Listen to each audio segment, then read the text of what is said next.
Сараң күйеудің жоспары. Айсұлу өз құлағына өзі сенбей тұр. Күйеуі қалайша бұл тақырыпта әңгіме қозғап отыр. Анасы күні кеше ғана дүниеден озды, ал күйеуі Мақсат мұра мәселесін көтеріп, анасынан қалған мүлікке қалай дұрыс иелік ету керектігі туралы әңгіме қозғауда. Бұл жағдай Айсұлу үшін күтпеген соққы болғандай. Күйеуімнің менің анама деген құрметі жоғары деген сеніп келіп еді ғой. Сеніміне селкеу түскендей көңіл күйі құбылып сала берді. Бірақ күйеуі Мақсат мұның көңілін жұбатуға тырысты. «Неге ашуланып кеттің?» деп сұрады ол абыржып. «Кел, бәрін ашықта сабырлы түрде талқылайық. Сен дұрыс айтасың, біз менің анама борыштымыз. Ол мені дүниеге әкелді» деді. Айсұлу оған таңдана қарады, көзінен күдікпен ашу байқалады. «Не деп тұрсың, Мақсат? Маған және біздің қызымызға тиесілі дүниемізді қалай бере саламыз? Қызымыз Кәусардың болашағын ойлаудың орнына анамның мұрасын қалай бөлу керек екеніне неге бас қатырып отырсың? Айтпасаң да түсінікті емес пе? Анамның жалғыз мұрагері мен емеспін бе?» деді. Мақсат үнсіз қалды, Айсұлу күйеуін басқа қырынан көргендей. Күйеуі сол сөздері арқылы мұның махаббатына күдік келтірді. Шын мәнінде сол сәтте бұл сөздер оның жүрегін ауыртты. Енді өмірлері бұрынғыдай болмасын сезді де ауыр күрсініп алды. «Кешірші, мен ойымды дұрыс жеткізе алмадым-ау деймін. Қазір ештеңені дұрыс түсінбей айтып жатырмын. Бар болғаны, мен сенің ойыңды анаңның қазасынан басқаға бұрғым келді. Сен мені дұрыс түсінші және көз алдың елестетіп көр. Біз теңіз жағалауынан үй аламыз, өзің бұрыннан арман еткендей. Оны жалға береміз, пассивті табыс табамыз, ал өзімізде демалысқа барып тұрамыз» деді Мақсат ақырын ғана. Айсұлу күйеуіне: «Шынымен бе? Дәл қазір мұндай ұсыныс жасағаның қалай кетті? Сен мені түсінбей тұрсың ба?» деді қабағын шытып. «Кешірші, қымбаттым, менің ойым бөлініп дұрыс жеткізе алмай отырмын» деген Мақсат оның қолын ұстап күйзелген жүзбен жанарына қарады. Айсұлу күйеуінің сөздеріне сенуге тырысты, бірақ ол бұл ұсынысының артында басқа бір мән бар екенін сезді. Бұл кешірім оның жүрегінде күдік қалдырды. Дегенмен ол өз күдігін ақтап, уақыт өте келе өткен әңгімені ұмытып кетті. Бірақ бұл сөздер жүрегіне жара салды. Уақыт өтіп жатты. Анасының өмірден өткеніне Айсұлу сенгісі келмей жүр. Ал күйеуі Мақсат мұра туралы тағы да әңгіме қозғады. «Мұраға қалған мүлікке қатысты қандай шешім қабылдаймыз?» деді. Айсұлу сәл абдырап ойланып қалды. «Білмеймін» деді ол, күйеуінің сұрағына жауап беру қиын болғанын байқатып. «Ауласы кең үйге бізде аса қажеттілік жоқ, барлық қажеттіліктерімізді қамтамасыз етіп отырған кең пәтер бар. Оны не істейміз? Менің ойым, термен жер үйді бірге сату, ол үйді жалға беру әлде қайда тиімді болар еді. Сонымен қатар бізде демалысқа барып тұратын едік». Ары-бері ойланған Айсұлу бұл кезде күйеуінің ұсынысына келісімін берді. Тірі жан тіршілігін істеу керек. Анасы үйді қалдырып кетті. Сақтап қойғанмен пайда жоқ. Одан да күйеуі айтпақшы тиімді жағын қарастыру керек. Ол күйеуінің ұсынысына келісіп: «Әрине, біз де сол жерде демала аламыз ғой» деді ол. Олар шешім қабылдап, анасынан қалған үйге жөндеу жұмыстарын бастауға кірісті. Үй ескі болғанымен қайта жөндеуге болатын еді. Алғашқы кезеңде тек күндізгі уақытта жұмыс істеп, түнде қаладан қайтып кетуге тура келді. Бірақ 2 аптадан кейін Мақсат пешті жөндеп, терезелерді пластикке ауыстырып, жағдайды жақсартты. Енді бұл үйге түнде де қонуға мүмкіндік бар. Ол өз анасы мен әпкесін көмекке шақырып, отбасымен бірге жұмысты тездетуге кірісті. Айсұлу олардың көмегіне шын ризашылығын білдірді. Егер олар болмаса, жұмыс өте ұзаққа созылатын еді. Олар жөндеу жұмыстарына жұмыла кірісіп, жаңа үйдің қалыбын қалап жатты. Былай қарағанда бір ауыздан ұйымдасып, татулықта бірлесіп жұмыс істеп жатқанмен, Айсұлудың жүрегі әлденені сезгендей еңсесі шөге бастады. Оның енесі Орынгүл апа қызы Айзатпен бір бөлмелі пәтерде тұратын. Бұрын Мақсат та сол жерде тұрды, бірақ Айсұлумен танысқанға дейін жалға алған пәтерге көшіп кеткен еді. Үйді жөндеуден өткізіп болған соң олар сол жерде түнемек болды.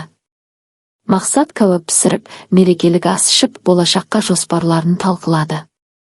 Айсұлу шаршағандықтан көзін уқалап есіней бастады, қалғып мүлгіп, сол дастархан басындағы шайқалмалы креслода ұйықтап кетті. Мақсат оны көтеріп кереуетіне апарып жатқызды. Түн ортасында оянып кеткен Айсұлу сыртқа шыққысы келді. Иығына күртешесін ілген ол аулаға шықты. Ол жақтан күбір-күбір етіскен дауыстар естілуде. Теңізге бару бұрыннан арманым еді. Күн санап күтіп жүрмін. Осы ескі үйді сатсақ, керемет үй сатып аламыз. Мақсат маған үйлердің суретін көрсетті. Қысы-жазы жылы жерде тұратын боламыз. Үйді өзімнің атына жаздырамын, Мақсат қатынын көндіретін болды дейді енесі Орынгүл апа. Ал егер Айсұлу келіспесе ше? Бұл оның мұрасы ғой деп күмәнмен сұрады қызы Айзат. Келіспегенде қайда барады?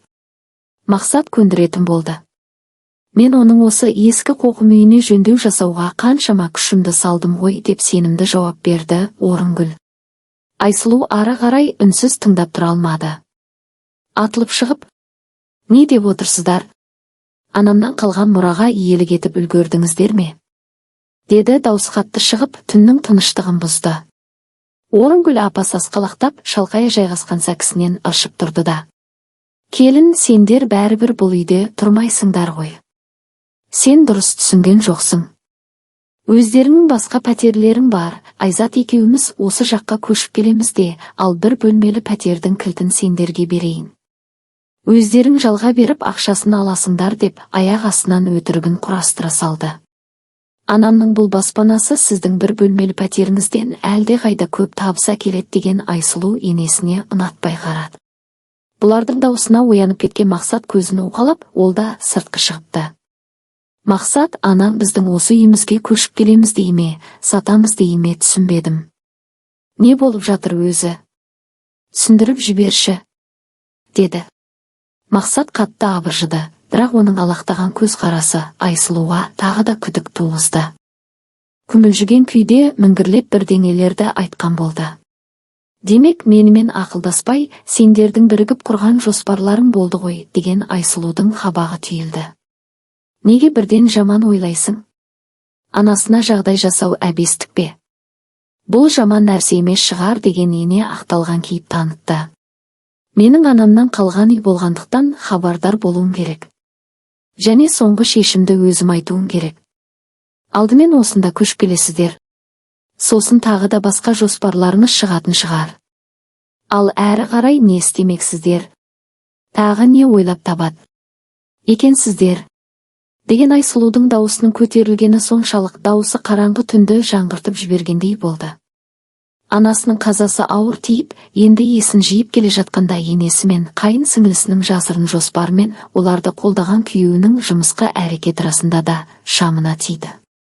Күйеуіне қарап, біле білсең, мені алдағаның аздай, енді өз қызыңды да алдап жатырсың. Біз Кәусар үшін қаншама уақыт бойы ақша жинап едік, оның білім алуына, баспанасына. Ал сен мені енді бір бөлмелі пәтердің табысына қанағаттануға мәжбүрлейсің бе? Деді. Мақсаттың басы төмен салбырап, көздері жерге қадалды, оның үнсіздігі Айсұлудың ашуын одан сайын өршіте түсті. Мен сені танымай қалдым. Не болды саған? Әлде сен бұрыннан осындай ма едің? Мен сені танымай келдім бе? Деген ол күйеуіне қатты ренжіді. Мәселе баспанада емес. Бұл анасы мен әкесінің өз қолдарымен тұрғызған қасиетті шаңырақ қой. Олардың көзі. Үйдің әр бұрышына әкесі мен анасының иісі сіңіп қалған. Өзінен басқа ешкімнің құқы жоқ бұл баспанаға иелік етуге. Бір сәт үнсіздік орнады, Айсұлу олардың жоспарын түсінуге тырысқанмен, күйеуінің әрекеті қатты көңілін қалдырды. Мұны адам санатына қоспай, ата-анасынан қалған баспананың мәселесін өзара сырттай шешіп қойғандарын қарашы. Мұның арты жақсылыққа бармас. Ертерек кетек жеңін жинау керек. Еркекке емес, екі босағаңа сен деген. Күйеуінің өзіне деген ниеті таза еместігін сезді. Сол үшін де ажырасуға бел буды. Мұндай өзімшілде көкбет қатыннан ертерек құтылғаның жақсы деп шешесі үйретіп қойды ма екен. Мақсат та ажырасуға келісімін оп-оңай бере салды. Ажырасу ауыр әрі ұзаққа созылды. Талас-тартыс, мүліктің бөлінуі, ажырасу себептері әйтеуір сот пен екі ортада жүріп олар әбден титықтады. Сот Кәусардың пікірін ескере отырып, анасының пайдасына шешім қабылдады. Айсұлудың өз пәтері мен тұрақты жұмысы болғандықтан қамқорлық мәселесі оңай шешілді. Өздер тұрған баспананың көп бөлігі анасы мен қызына тиесілі болды. Кейіннен Мақсатпен келісіп, сол баспананы сатты да, қаражаттың көп бөлігін шотына аударып алды. Жалғыз басты ана болғандықтан енді тек өзіне ғана сену керек. Ары қарай бір айлыққа қарап отырғысы келмеді. Қызы мен өзін жеткілікті қамтамасыз ету, мұның бір айлығы мен күйеуінің аз ғана алименті жеткіліксіз. Сол үшін де ол анасынан қалған баспананы да сатып кәсіп бастамаққа бел буды. Жаңа өмір оңай болған жоқ. Алғашқы уақытта ол бар уақытын үйренуге, бейімделуге және әртүрлі жағдайларға шешім табуға жұмсады. Бірақ бірте-бірте бәрі орнына келді. Күн өткен сайын оның іскерлігі мен дағдылары шыңдала түсті. Ол барлық қаражаттың басын құрап, шағын қонақ үй салуға кірісті. Алайда бұл кәсіпті дөңгелету оның жалғыз өзіне ойнай тимеді. Осы кезде ол Тимурмен танысты. Тимурдың да өзінің жеке қонақ үйі бар. Бұл салада әбден піскен кәсіпкер. Айсұлуды ол өзіне конкурент көрмей, керісінше бар білгенін айтты, көмектесті. Тіпті жетпей қалған ақшасында беріп тұрды. Ойлап қараса, Айсұлу күйеуінен мұндай қамқорлық көрмеген екен. Онымен бірдей жұмыс істеп, отбасының шығысын теңдей көтеріпті. Тіпті күйеуі, мен де жұмыс істеп жатырмын.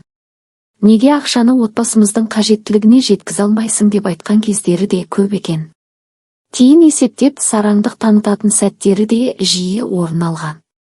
Табысын бұған келгенде үнемдеп көп бөлігін анасы мен қарындасына асырып отыратын Мақсатпен арада көп жанжал болатын еді. Сен өлерменсің ғой. Аштан өлмейсің. Ал анама мен қарайласуым керек. Оған мен ақша беріп көмектесіп тұруым керек деп ақталатын ондай кезде. Ал Тимур жомарт әрі кең екен. Айсұлу қандай ұсыныс айтса да жоқ демейтін пейілін танытуда. Сен нәзік гүлсің. Гүлге қамқорлық таныту керек дейтін Тимурдың сөздері де ісіне сай екен. Қонақ үй салынып біткен соң ашылу салтанатын істеді. Іс-шараның барлық жұмыстарын Тимур өз қолына алды. Сол күні кешке ол Айсұлуға сезімін білдірді. Арадан көп уақыт өтпей олар шаңырақ көтерді. Ортақ кәсіптен құйылып тұрған қаражатқа Айсұлу арман еткендей теңіз жағасынан үлкен үй сатып алды. Олар бақытты өмір сүруде. Ал ұлының отбасынан бұрын өзінің қара басын көбірек ойлайтын Орынгүл апа бұл күнде жалғыз тұрады. Баласы Мақсат пен қызы Айзатты аналарының шектен тыс талапшылдығынан шаршаған болар, бастарын ала қашыпты.